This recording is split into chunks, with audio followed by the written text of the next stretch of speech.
Willie D Live. What's up, family? Nolan Wells' mother spoke on Instagram for, I believe, the first time since his body was discovered. Yeah. Very emotional message. I saw a lot of people who, was tore up behind the message. This is what she had to say. Hey, Boo Bears. I know you probably did not expect to see me, but I had to come on because I wanted to acknowledge all of your love, your support, your kindness that you guys have been showing me. I wanted to answer each and every one of you, and I probably will at some point.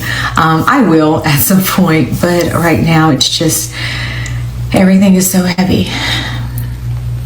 Everything is so heavy. Just been going through the motions. I'm a healthcare provider, so I talk about grief a lot. And now to be on the other side of this is, it's a lot. So I lost my mom a few years ago, and that was hard. This loss, this grief, this pain, it's different. It's insurmountable.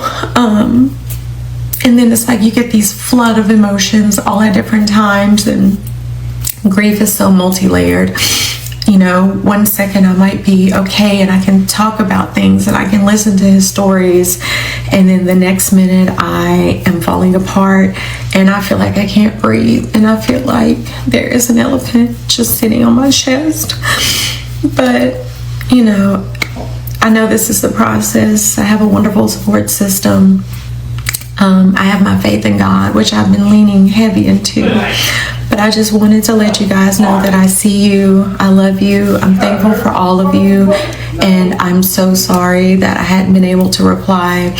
I don't know exactly when again I'll post. For some reason, it does help.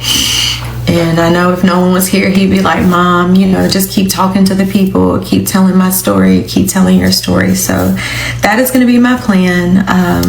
Again, thank you all so much. I love you, and I will talk to you later. Bye.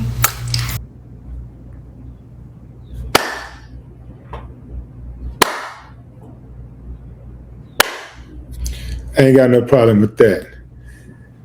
But some of y'all do, so let's talk about it.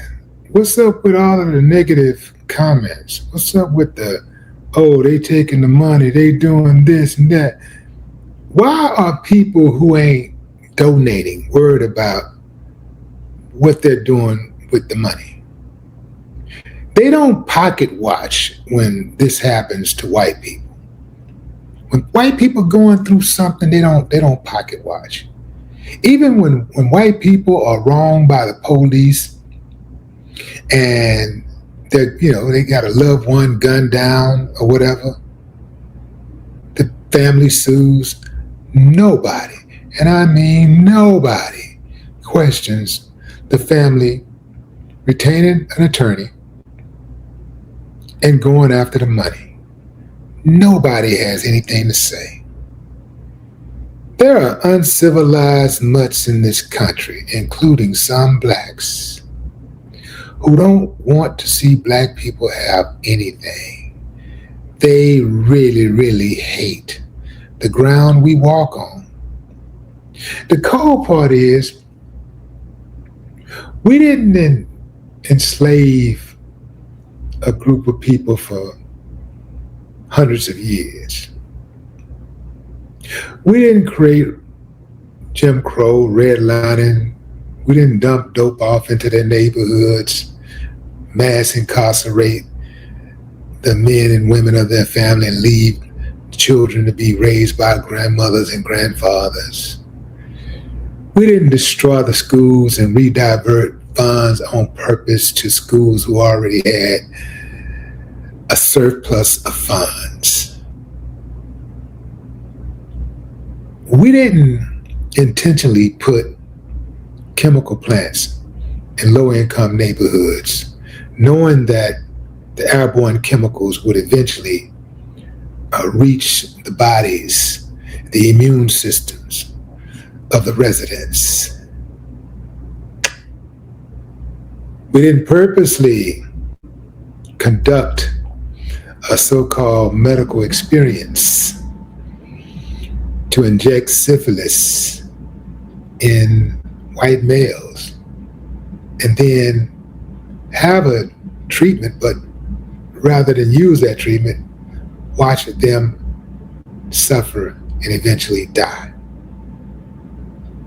We did none of that. Our black police officers don't bust the brains out of white folks' heads on a daily basis. They don't gun them down. They don't shoot them 50, 60, 70, 150 times, reload, shoot again. They don't do that. What I'm trying to get to here is, fam, if anybody should hate, if any one group of people should just hate another group just because of their skin color, it should be black people hating white people. But black people collectively just haven't been able to bring themselves to do that. How is it that the antagonizer, the killer, the thief, how is it that they can be trusted more or should be trusted more than the people who got the short end of the stick, the people who experienced their wrath and the wrath of their ancestors? How does that make sense? And then when you consider municipalities across this country, how police officers shake down black people, especially in low-income communities, disproportionately pull them over, profile, write tickets. Those fees from those tickets fund local bridges, streets, hotels, stadiums. They pay the salary of the police officers and the courts.